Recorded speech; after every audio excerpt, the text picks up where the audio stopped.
तोपों की अपनी कहानी होती है।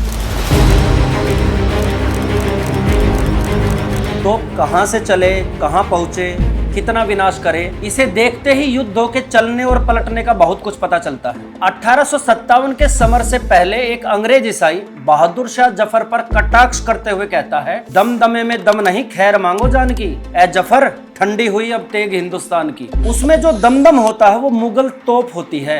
ऐसे ही एक वर्ल्ड फेमस तोप थी बसिलिक। इस तोप का किस्सा तब शुरू होता है जब तोप का दौर शुरू ही हुआ था 1452 के समय में। इस समय कॉन्स्टेंटिनोपल 11वें रोमन एम्पायर और बाइजेंटाइन एम्पायर के सम्राट थे। तोप बनाने वाला एक अर्बन नाम का इंजीनियर लोहार कॉन्स्टेंटाइन के पास पहुंचा और अपने डिजाइन की हुई तोप के नक्शे दिखाए। अर्बन लोहार उन तोपों को रोमन एम्पायर की ताकत बढ़ाने और सुरक्षा के लिए बनाना चाहता था। समस्या यह थी कि तोप उस समय नया इन्वेंशन था। कॉन्स्टेंटाइन 11वें को समझ नहीं आया कि इस नए भारी भरकम हथियार का उसके लिए क्या उपयोग है। उस समय तो तीर, तलवार, भाला, खड़ग लेकर सेनाएं आमने सामने लड़ने को ही बहादुरी मानती थी। दूर से दुश्मन को मारने वाले उसको डरपोक समझकर डिस्क्रेडिट किया जाता था। रोमन एम्पायर में भी यह बौद्धिक स्तर की समझ भारतीयों के जैसी ही थी, जिसमें वीरता पूर्वक आमने सामने शत्रु के लड़ना होगा।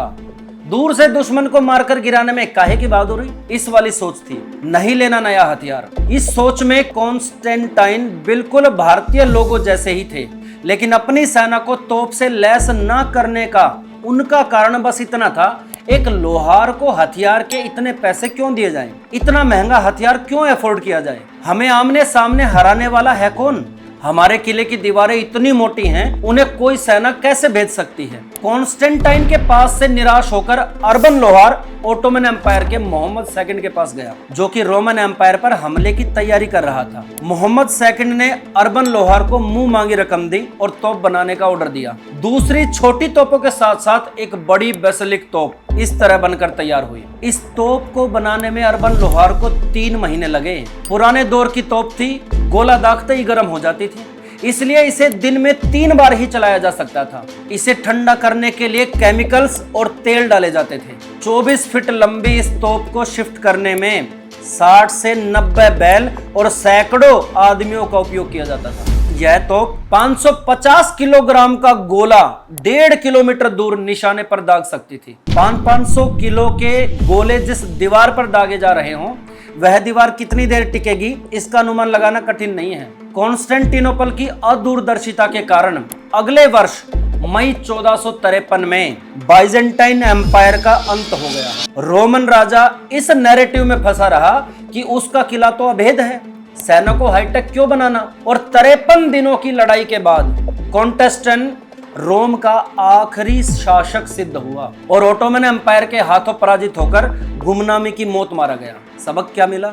सबक ये है कि युद्ध है तो हथियार बदलते हैं। हथियार बनाने और चलाने वाले मुफ्त में नहीं आते हैं। एक जमाने में लोग लाठी और धातुओं से लड़ते थे, कबीले की सुरक्षा करते थे। जमाना बदला, तीर कमान तलवार पर आए, राज्य बनाए, राज्यों की सुरक्षा की। फिर जमाना बदला, बंदूक तोप आई, मुगल राज्य बना, ब्रिटिशर्स आए, डच आए, नए साम्राज्य बने, पुराने साम्राज्य मिटे। फिर जमाना बदला, हथियार बदले, एटम बम, गोला बारूद, टैंक आए और आक्रमण करके देश कब्जा किए, कमजोर किए गए, नष्ट किए गए। अब 4th जनरेशन का वॉरफेयर है।